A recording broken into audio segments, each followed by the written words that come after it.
Praise the Lord. Hallelujah. സ്തോത്രം, സ്തോത്രം. ഇന്ന് നാം ചിന്തിപ്പാൻ പോകുന്നത് അടിസ്ഥാന വേദോപദേശങ്ങളിൽ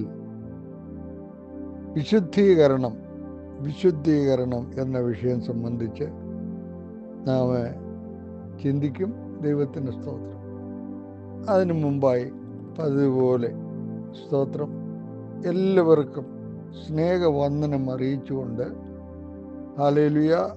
വിശുദ്ധ സംഘമായി ദൈവത്തെ ആരാധിക്കുന്നവരാകിയാൽ നമുക്കേവർക്കും ഒരുപോലെ പാടുവാൻ കഴിയുന്ന ഒരു ഗാനം വർഷങ്ങൾക്ക് മുമ്പ് രചിപ്പാൻ ഇടയായി.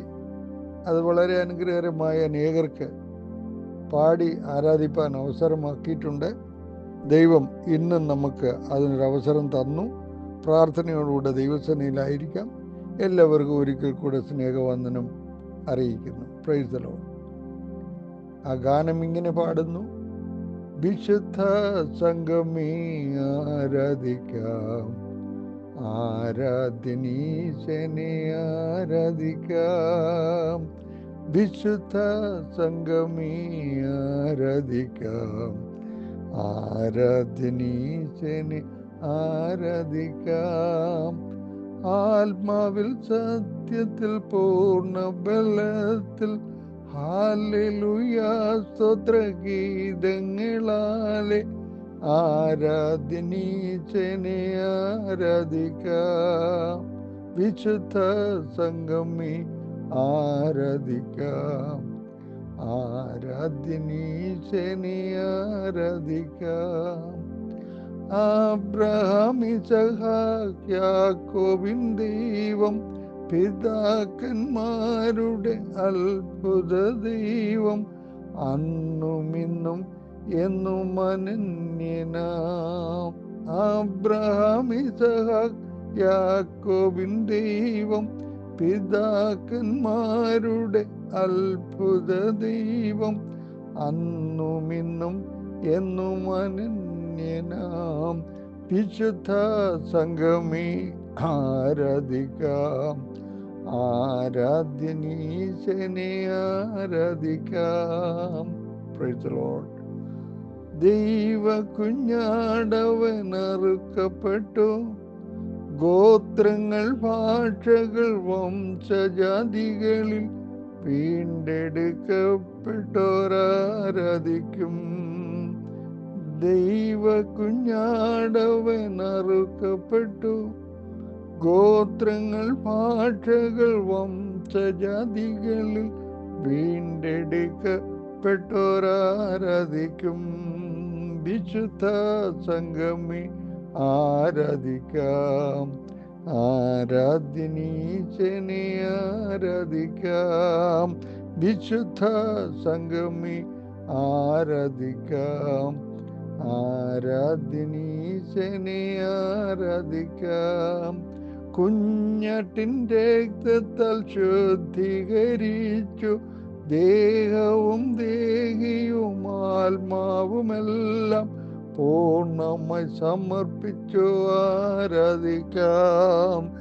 കുഞ്ഞാട്ടിൻ്റെ രക്തത്താൽ ശുദ്ധീകരിച്ചു, ദേഹവും ദേഹിയും ആത്മാവുമെല്ലാം പൂർണ്ണമായി സമർപ്പിച്ചു ആരാധിക്കാം. വിശുദ്ധ സംഘമേ ആരാധിക്കാം, ആരാധ്യനീശനെ ആരാധിക്കാം. വിശുദ്ധ സംഘമേ ആരാധിക്കാം, ആരാധ്യനീശനെ ആരാധിക്കാം. കാത്തു സൂക്ഷിച്ചു തൻ കൺമണി പോലെ കാരുണ്യകരത്തിൽ കഴിഞ്ഞ ദിനമെല്ലാം നന്ദിയാലാർത്തു നാം ആരാധിക്കാം. കാത്തു സൂക്ഷിച്ചു നാം കൺമണി പോലെ കാരുണ്യകരത്തിൽ കഴിഞ്ഞ ദിനമെല്ലാം നന്ദിയാലാർത്തു നാം ആരാധിക്കാം. വിശുദ്ധ സംഘമേ ആരാധിക്കാം, ആരാധ്യനീശനെ ആരാധിക്കാം. Price the Lord. തുടർന്നുള്ള അടികൾ നമുക്ക് പിന്നാലെ പാടാം. ദൈവത്തിന് സ്തോത്രം. പ്രാർത്ഥനയോടുകൂടി നമ്മൾ ഒന്നിച്ച് ദൈവസന്നിധിയിലായിരുന്ന് സ്തോത്രം. വിശുദ്ധീകരണം എന്ന ഒരു വിഷയം സംബന്ധിച്ച് നമ്മൾ മനസ്സിലാക്കുവാൻ പോവുകയാണ്. എല്ലാവരെയും ധാരാളം കർത്താവ് അനുഗ്രഹിപ്പാനായി പ്രാർത്ഥിച്ചുകൊണ്ട് ഏവർക്കും ഒരിക്കൽ കൂടെ സ്നേഹവന്ദനം പറഞ്ഞുകൊണ്ട് ഹല്ലേലൂയ.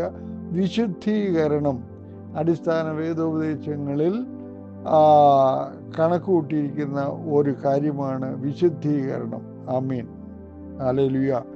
വിശുദ്ധീകരണം എന്ന വിഷയവുമായി ബന്ധപ്പെട്ട് തിരുവചനത്തിൽ കാണുന്ന ഇതാണ്: വിശ്വാസി യേശു ക്രിസ്തുവിൻ്റെ രക്തത്താലും വചനത്താലും പരിശുദ്ധാത്മാവിനാലും വിശുദ്ധീകരിക്കപ്പെടുന്നു. ഹല്ലേലൂയ.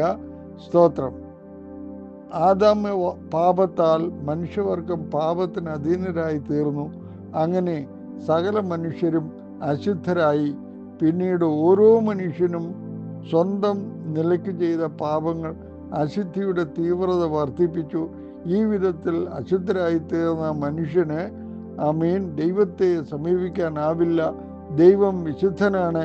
അതുകൊണ്ട് ദൈവത്തെ സമീപിക്കുന്നവരും വിശുദ്ധരായിരിക്കണമെന്ന് ആമീൻ. Praise the Lord. ഹല്ലേലൂയ. കുളിച്ച് ശുദ്ധരായി ദൈവത്തെ സമീപിക്കുക എന്ന ആശയം എല്ലാ മതങ്ങളിലും കാണാവുന്നതാണ്. പഴയ നിയമത്തിലും ശരീരശുദ്ധിക്ക് വലിയ പ്രാധാന്യം കൊടുക്കുന്നുണ്ട്. പക്ഷേ പാപപങ്കിലമായ ആത്മാവിനെ ശുദ്ധീകരിക്കാൻ ഇത് മതിയാകുന്നതല്ല. ശുദ്ധീകരണം എന്ന വിഷയത്തെക്കുറിച്ച് വളരെ വിശദമായി തന്നെ ദൈവവചനത്തിൽ പരാമർശിക്കുന്നുണ്ട്. എങ്കിലും പ്രധാന പോയിന്റുകൾ മാത്രം പറയാം. ദൈവത്തിന് സ്തോത്രം. ശുദ്ധീകരണം കൂടാതെ ആരും കർത്താവിനെ കാണുകയില്ല എന്ന് എബ്രായ ലേഖനം 12:14 വ്യക്തമാക്കുന്നുണ്ട്. ആമീൻ. ദൈവത്തിൻ്റെ ഇഷ്ടമോ നിങ്ങളുടെ ശുദ്ധീകരണം തന്നെ എന്ന് 1 തെസ്സലോനി 4:3 പറയുന്നു. ഹല്ലേലൂയ. ഇങ്ങനെ ശുദ്ധീകരണത്തിൻ്റെ ആവശ്യകത വ്യക്തമാക്കുന്ന നിരവധി വാക്യങ്ങൾ ബൈബിളിലുണ്ട്. ഹല്ലേലൂയ. മനുഷ്യന് ഒരു ശുദ്ധീകരണം ആവശ്യമാണ് എന്ന വസ്തുത എല്ലാവരും അംഗീകരിക്കുന്നതാകയാൽ അതേപ്പറ്റി കൂടുതൽ പറയേണ്ടതില്ല. പക്ഷേ എങ്ങനെ ശുദ്ധീകരണം പ്രാപിക്കാം എന്നതാണ് പ്രശ്നം. ബാഹ്യമായ ശുദ്ധീകരണത്തിന് പ്രാധാന്യം കൊടുക്കുന്ന മതങ്ങളുണ്ട്. ന്യായപ്രമാണത്തിലും ഈ വിധത്തിലുള്ള ശുദ്ധീകരണത്തിന് പ്രാധാന്യം നൽകിയിരുന്നു. പക്ഷേ ഇതല്ല ശരിയായ ശുദ്ധീകരണം. ആമേൻ. യേശുവിൻ്റെ രക്തത്താൽ, പ്രൈസ് ദി ലോർഡ്, കർത്താവായ യേശുവിൻ്റെ രക്തം സകല പാപവും പോക്കി നമ്മെ ശുദ്ധീകരിക്കുമെന്ന് ബൈബിൾ വ്യക്തമായി പറയുന്നു. 1 യോഹന്നാൻ 1:7 പഴയ നിയമകാലത്ത് ആട്ടുകൊറ്റന്മാരുടെ രക്തത്താൽ ശുദ്ധീകരണം വരുത്താൻ ശ്രമം നടത്തിയിരുന്നു. പക്ഷേ പുതിയ നിയമകാലത്ത് യേശുവിൻ്റെ രക്തത്താൽ പൂർണ്ണമായ ശുദ്ധീകരണം ഉണ്ടാകുന്നതായി എബ്രായ ലേഖനം വ്യക്തമാക്കുന്നു. ഹല്ലേലൂയ. ആട്ടുകൊറ്റന്മാരുടെയും കാളകളുടെയും രക്തവും മലിനപ്പെട്ടവരുടെ മേൽ തളിക്കുന്ന പശുഭസ്മവും ജഡികശുദ്ധി വരുത്തുന്നു എങ്കിൽ നിത്യാത്മാവിനാൽ ദൈവത്തിന് തന്നെത്താൻ നിഷ്കളങ്കനായി അർപ്പിച്ച ക്രിസ്തുവിൻ്റെ രക്തം ജീവനുള്ള ദൈവത്തെ ആരാധിക്കുവാൻ നിങ്ങളുടെ മനസാക്ഷിയെ നിർജീവ പ്രവൃത്തികളെ പോക്കി എത്ര അധികം ശുദ്ധീകരിക്കും. ഹല്ലേലൂയ. എബ്രായ ലേഖനം 9:13-14 നാം അത് വായിക്കുന്നു. യേശുവിൻ്റെ രക്തത്താൽ എങ്ങനെയാണ് ശുദ്ധീകരണം ഉണ്ടാകുന്നത് എന്ന ചോദ്യം പ്രസക്തമാണ്. പാപനിമിത്തമാണ് മനുഷ്യൻ അശുദ്ധനായി തീരുന്നത്. അങ്ങനെയെങ്കിൽ പാപം നീങ്ങാതെ അശുദ്ധി നീങ്ങുകയില്ല. പാപത്തിൻ്റെ ശമ്പളം മരണമത്രയെന്ന് ദൈവവചനം വ്യക്തമാക്കുന്നു. യേശു ക്രിസ്തു സകല മനുഷ്യരുടെയും പാപം സ്വയം ഏറ്റെടുക്കുകയും എല്ലാവർക്കും വേണ്ടി മരണം വരിക്കുകയും ചെയ്തു. ആമേൻ. അങ്ങനെ യേശു എല്ലാ മനുഷ്യരുടെയും പാപത്തിന് ശാശ്വത പരിഹാരം വരുത്തി. കർത്താവായ യേശു ക്രിസ്തുവിനെ രക്ഷിതാവായി സ്വീകരിക്കുന്ന വ്യക്തിയുടെ പാപങ്ങൾ മോചിക്കപ്പെടുന്നു. അങ്ങനെ പാപങ്ങളിൽ നിന്ന് വിടുതൽ പ്രാപിക്കുന്ന വ്യക്തി ശുദ്ധനായിത്തീരുന്നു. കർത്താവായ യേശുവിൻ്റെ രക്തത്താൽ ശുദ്ധീകരണം സാധ്യമാകുന്നത് ഈ വിധത്തിലാണ്. ഹല്ലേലൂയ. രക്തം ചൊരിഞ്ഞിട്ടല്ലാതെ വിമോചനമില്ല എന്ന ദൈവത്തിൻ്റെ വചനം. ആമേൻ. ദൈവവചനത്താൽ, ഹല്ലേലൂയ, ദൈവവചനത്താൽ ശുദ്ധീകരണം പ്രാപിക്കുവാൻ കഴിയും എന്ന് പറഞ്ഞാൽ മിക്കവർക്കും വിശ്വാസം വരില്ല.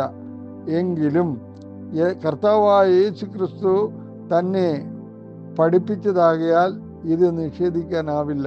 കർത്താവ് തൻ്റെ ശിഷ്യന്മാരോട് ഇപ്രകാരം പറഞ്ഞു: ഞാൻ നിങ്ങളോട് സംസാരിച്ച വചനം നിമിത്തം നിങ്ങൾ ഇപ്പോൾ ശുദ്ധിയുള്ളവരാകുന്നു. യോഹന്നാന്റെ സുവിശേഷം 15-ാം അധ്യായം 3-ാമത്തെ വാക്യം.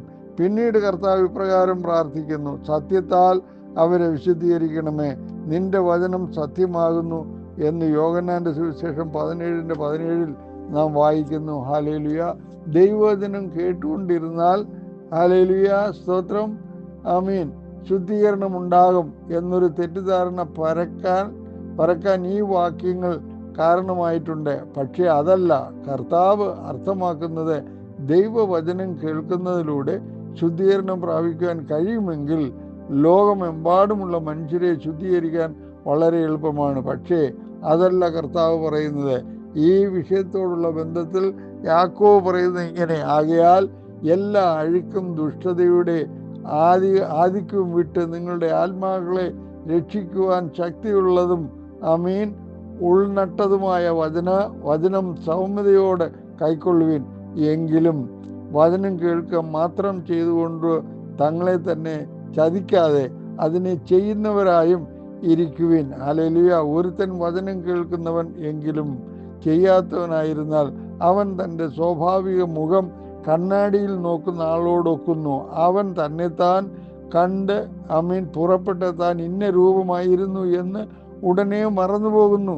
യാക്കോബിൻ്റെ ലേഖനം 1-ാം അധ്യായം 21 മുതൽ 24 വരെയുള്ള വാക്യങ്ങളിൽ അത് നമുക്ക് വ്യക്തമാകുന്നു. ദൈവത്തിന് സ്തോത്രം. വചനം കേൾക്കുന്നതിനാലല്ല, കേട്ട വചനം സ്വീകരിക്കുകയും അത് ജീവിതത്തിൽ പ്രാവർത്തികമാക്കുകയും ചെയ്യുന്നതിലൂടെയാണ് നാം ശുദ്ധീകരിക്കപ്പെടുന്നത്. വചനം കേൾക്കുന്നവൻ അതിനനുസരിച്ച് ജീവിക്കുന്നില്ല എങ്കിൽ ശുദ്ധീകരണം ലഭിക്കുകയില്ല. ആമേൻ, സ്തോത്രം. പരിശുദ്ധാത്മാവിനാൽ വിശ്വാസിക്ക് ശുദ്ധീകരണം പ്രാപിക്കാൻ കഴിയും എന്ന് ദൈവവചനം വ്യക്തമായി പറയുന്നുണ്ട്. പൗലോസ് എഴുതുന്നു: ജാതികൾ എന്ന വഴിപാട് പരിശുദ്ധാത്മാവിനാൽ വിശുദ്ധീകരിക്കപ്പെട്ട് പ്രസാദകരമായി തീരുവാൻ ഞാൻ ദൈവത്തിൻ്റെ സുവിശേഷ ഘോഷണം പുരോഹിതനായി അനുഷ്ഠിച്ചുകൊണ്ട് ജാതികളിൽ ക്രിസ്തുയേശുവിൻ്റെ ശുശ്രൂഷകനായിരിക്കേണ്ടതിന് ദൈവം എനിക്ക് നൽകിയ കൃപ നിമിത്തം നിങ്ങളെ ഓർമ്മപ്പെടുത്തും വണ്ണം ഞാൻ ചിലയിടത്ത് അതിധൈര്യമായി നിങ്ങൾക്ക് എഴുതിയിരിക്കുന്നു. റോമാലേഖനം 15-16 വാക്യം. ആമീൻ. ജാതികൾ എന്ന വഴിപാട് പരിശുദ്ധാത്മാവിനാൽ വിശുദ്ധീകരിക്കപ്പെടുമെന്നും അങ്ങനെ അത് ദൈവത്തിന് പ്രസാദമുള്ള വഴിപാടായി മാറുമെന്നും പൗലോസ് വ്യക്തമാക്കുന്നു. ഇത് തന്നെ പൗലോസ് 1 കൊരിന്ത്യർ 6:11 ആവർത്തിക്കുന്നു: നിങ്ങളും ചിലർ ഈ വകക്കാരായിരുന്നു എങ്കിലും നിങ്ങൾ കർത്താവായ യേശു ക്രിസ്തുവിൻ്റെ നാമത്തിലും നമ്മുടെ ദൈവത്തിൻ്റെ ആത്മാവിനാലും നിങ്ങളെ തന്നെ കഴുകി ശുദ്ധീകരണവും നീതീകരണവും പ്രാപിച്ചിരിക്കുന്നു. ഹല്ലേലൂയ, സ്തോത്രം, സ്തോത്രം, ഹല്ലേലൂയ. പാപിയായ മനുഷ്യൻ പരിശുദ്ധാത്മാവിനാൽ വിശുദ്ധീകരിക്കപ്പെടുന്നു എന്ന് പറയുമ്പോൾ ഉണ്ടാകാനിടയുള്ള ഒരു തെറ്റിദ്ധാരണയെ തിരുത്തേണ്ടതുണ്ട്. മനുഷ്യൻ പാപിയായിരിക്കുമ്പോൾ തന്നെ അവനിൽ പരിശുദ്ധാത്മാവിനാലുള്ള ശുദ്ധീകരണം ഉണ്ടാകുന്നു എന്നല്ല പൗലോസ് പറയുന്നത്. യേശുവിൻ്റെ രക്തം, ദൈവവചനം, പരിശുദ്ധാത്മാവ് എന്നിവയാൽ നടക്കുന്ന ശുദ്ധീകരണം സമാന്തരമായല്ല, പരസ്പര പൂരകങ്ങളായാണ് നടക്കുന്നത്. പാപിയായ മനുഷ്യൻ ദൈവവചനം കേൾക്കുകയും അത് സ്വീകരിക്കുകയും ചെയ്യുമ്പോൾ അവനിൽ പരിശുദ്ധാത്മാവിൻ്റെ പ്രവർത്തനം ഉണ്ടാകുന്നു. പാപത്തെക്കുറിച്ചും നീതിയെക്കുറിച്ചും ന്യായവിധിയെക്കുറിച്ചുമുള്ള ബോധം പരിശുദ്ധാത്മാവ് നൽകുന്നതോടെ പാപി മാനസാന്തരപ്പെടുകയും കർത്താവായ യേശു ക്രിസ്തുവിനെ രക്ഷിതാവായി സ്വീകരിക്കുകയും ചെയ്യുന്നു. അപ്പോൾ യേശുവിൻ്റെ രക്തത്താൽ അവൻ നീതീകരണവും ശുദ്ധീകരണവും പ്രാപിക്കും. അവൻ വീണ്ടും ജനിച്ചവനാകുന്നു, രക്ഷിക്കപ്പെടുന്നു. അതുകൊണ്ടാണ് വിശ്വാസി യേശുവിൻ്റെ രക്തത്താലും ദൈവവചനത്താലും പരിശുദ്ധാത്മാവിനാലും ശുദ്ധീകരിക്കപ്പെടുന്നു എന്ന് പറയുന്നത്. ഇവ ഓരോന്നും ശുദ്ധീകരണത്തിൻ്റെ അവിഭാജ്യ ഘടകങ്ങളാണ്. ദൈവഹിതപ്രകാരമുള്ള ശുദ്ധീകരണം നടന്നു കഴിയുമ്പോൾ അവൻ യേശുവിൻ്റെ രക്തത്താലും ദൈവവചനത്താലും പരിശുദ്ധാത്മാവിനാലും ശുദ്ധീകരണം പ്രാപിച്ച് കഴിഞ്ഞിരിക്കും. ഹല്ലേലൂയ, ദൈവത്തിന് സ്തോത്രം. നീതീകരണം, ശുദ്ധീകരണം തുടങ്ങിയവയെല്ലാം തികച്ചും സൗജന്യമായാണ് ദൈവം മനുഷ്യന് ചെയ്തു കൊടുക്കുന്നത്. ദൈവകൃപയാൽ മാത്രമാണ് ഇവയൊക്കെ ലഭിക്കുന്നത്. ആകയാൽ മനുഷ്യൻ്റെ നീതിപ്രവൃത്തികളൊന്നും ഇതിന് കാരണവുമാകുന്നില്ല. പക്ഷേ ദൈവം ആരുടെ മേലും ഇവ കെട്ടിയേൽപ്പിക്കുന്നില്ല. ആമീൻ എന്ന വസ്തുത പ്രത്യേകം ശ്രദ്ധിക്കേണ്ടതാണ്. ആമീൻ. തിരഞ്ഞെടുക്കാനുള്ള സ്വാതന്ത്ര്യം ദൈവം എല്ലാവർക്കും നൽകിയിട്ടുണ്ട്. നിത്യജീവൻ ലഭിക്കാൻ ആഗ്രഹിക്കുന്നവർക്ക് ദൈവം അത് സൗജന്യമായി നൽകുന്നതാണ്. കർത്താവായ യേശുക്രിസ്തുവിനെ രക്ഷിതാവായി സ്വീകരിക്കുക മാത്രമേ ചെയ്യേണ്ടതുള്ളൂ. പക്ഷേ ദൈവം സൗജന്യമായി നൽകുന്ന രക്ഷ സ്വീകരിക്കാൻ താല്പര്യമില്ലാത്തവർക്ക് നിത്യനാശത്തിലേക്ക് പോകുവാനും ദൈവം സ്വാതന്ത്ര്യം നൽകിയിരിക്കുകയാണ്. ഏതെങ്കിലുമൊക്കെ കർമ്മങ്ങൾ ചെയ്ത് ശുദ്ധീകരണം ആമീൻ പ്രാപിക്കാൻ കഴിയും എന്ന് വിശ്വസിക്കുന്നവരുണ്ട്. കുട്ടികൾക്ക് മാമോദീസ നൽകിയാൽ ജന്മഭാവം പോകുമെന്നാണ് ചിലരുടെ ധാരണ. ചില കൂദാശകൾ അശുദ്ധി മാറ്റാനുള്ള കഴിവുണ്ടെന്ന് വിശ്വസിക്കുന്നവരും നിരവധിയുണ്ട്. ഇതെല്ലാം തെറ്റിദ്ധാരണകളാണ്. ആമീൻ. പാപമാണ് അശുദ്ധിക്ക് കാരണം. അതുകൊണ്ട് പാപം മാറാതെ അശുദ്ധി മാറുകയില്ല. കർമാചാരങ്ങളിലൂടെ പാപം മാറ്റാൻ കഴിയുമായിരുന്നെങ്കിൽ കർത്താവ് മരിച്ചത് വെറുതെയായി. പാപം പോക്കാൻ യേശുവിൻ്റെ രക്തത്തിന് മാത്രമേ കഴിയൂ. കർത്താവായ യേശു ക്രിസ്തുവിനെ രക്ഷിതാവായി സ്വീകരിക്കുന്നതിലൂടെ മാത്രമേ പാപമോചനം സാധിക്കൂ. ദൈവവചനം കേട്ട് വിശ്വസിക്കുകയും പരിശുദ്ധാത്മ പ്രേരണയാൽ യേശുവിനെ രക്ഷിതാവായി സ്വീകരിക്കുകയുമാണ് ചെയ്യേണ്ടത്. അതുകൊണ്ടാണ് ദൈവവചനം, പരിശുദ്ധാത്മാവ്, യേശുവിൻ്റെ രക്തം എന്നിവയാൽ ശുദ്ധീകരണം പ്രാപിക്കുന്നു എന്ന് പറയുന്നത്. ദൈവപ്രകാരമുള്ള ശുദ്ധീകരണം പ്രാപിക്കാത്തവർ ദൈവമക്കളല്ല. അങ്ങനെയുള്ളവർ രക്ഷിക്കപ്പെട്ടവരല്ല, വീണ്ടും ജനനം പ്രാപിച്ചവരുമല്ല. ക്രൈസ്തവ കുടുംബത്തിൽ ജനിച്ചതുകൊണ്ട് മാത്രം ഒരു വ്യക്തി രക്ഷിക്കപ്പെട്ടവനാകുന്നില്ല എന്ന് പറയാൻ ഇതാണ് കാരണം. ജഡത്താൽ ജനിച്ചത് ജഡമാകുന്നു എന്ന് കർത്താവായ യേശു ക്രിസ്തു തന്നെ വ്യക്തമാക്കിയിട്ടുണ്ടല്ലോ. എത്ര പാരമ്പര്യം പറയാൻ കഴിയുന്ന കുടുംബത്തിൽ ജനിച്ചാലും യേശു ക്രിസ്തുവിനെ രക്ഷിതാവായി സ്വീകരിക്കാതെ ശുദ്ധീകരണം പ്രാപിക്കാൻ കഴിയുന്നതല്ല. ശുദ്ധീകരണം കൂടാതെ ആരും ദൈവത്തെ കാണുകയുമില്ല. ആകയാൽ ദൈവവചനം എന്തു പറയുന്നു എന്ന് മനസ്സിലാക്കുകയും ആ വചനം അനുസരിക്കാൻ തീരുമാനിക്കുകയും ചെയ്യുക. അപ്പോൾ പരിശുദ്ധാത്മാവിൻ്റെ സഹായം ലഭിക്കും. കർത്താവായ യേശു ക്രിസ്തുവിനെ കർത്താവും രക്ഷിതാവുമായി സ്വീകരിക്കുവാൻ കഴിയും. അതോടെ ശുദ്ധീകരണം പ്രാപിക്കുകയും ചെയ്യും. ഇപ്രകാരം ശുദ്ധീകരണം പ്രാപിച്ച വ്യക്തിയെ പിന്നീട് പാപി എന്നല്ല, വിശുദ്ധൻ എന്നത്രേ വിളിക്കുക. ഹല്ലേലൂയ, ദൈവത്തിന് സ്തോത്രം. Praise the Lord. ഹല്ലേലൂയ. ഏവർക്കും ഈ പറഞ്ഞ ദൈവവചനം വ്യക്തമായി എന്ന് ഞാൻ വിശ്വസിക്കുന്നു. സ്തോത്രം. ആദിയിൽ ഞാൻ പാടിയ സ്തോത്രം, ആ പാട്ടിൻ്റെ ബാക്കി അടികൾ പാടുവാൻ ആഗ്രഹിക്കുന്നു. പ്രാർത്ഥനയോടുകൂടെ ദൈവമക്കൾക്ക് ഉപകാരവും സഹായവുമായി തീരുവാൻ പ്രാർത്ഥിച്ചുകൊണ്ട്. ഹല്ലേലൂയ, സ്തോത്രം. Praise the Lord. ആമേൻ. കാത്തു സൂക്ഷിച്ചു തൻ കൺമണി പോലെ കാരുണ്യകരത്തിൽ കഴിഞ്ഞ ദിനമെല്ലാം നന്ദിയാലാർത്തു നാം ആരാധിക്കാം. കാത്തു സൂക്ഷിച്ചു തൻ കൺമണി പോലെ കാരുണ്യകരത്തിൽ കഴിഞ്ഞ ദിനമെല്ലാം നന്ദിയാലാർത്തു നാം ആരാധിക്കാം. വിശുദ്ധ സംഗമേ ആരാധിക്കാം, ആരാധ്യനീശനെ ആരാധിക്കാം. വിശുദ്ധ സംഗമേ ആരാധിക്കാം, ആരാധ്യനീശനെ ആരാധിക്കാം. ആത്മാവിൽ ഐക്യമായി ആരാധിക്കുമ്പോൾ സാധാന്യദോഷങ്ങൾ ഒഴിഞ്ഞു പോകും. നാം പ്രാപിക്കും അനുഗ്രഹം സമൃദ്ധിയായി. ആത്മാവിൽ ഐക്യമായി ആരാധിക്കുമ്പോൾ സാധാന്യദോഷങ്ങൾ ഒഴിഞ്ഞു പോകും. നാം പ്രാപിക്കും അനുഗ്രഹം സമൃദ്ധിയായി. വിശുദ്ധ സംഗമേ ആരാധിക്കാം, ആരാധ്യനീശനെ ആരാധിക്കാം. ദുഃഖിതർ ക്ലേശിതർക്ക് ആശ്വാസമരുളും, രോഗികൾ സൗഖ്യവും വിടുതലും പ്രാപിക്കും, ജീവന്റെ ബലവും സമാധാനവും.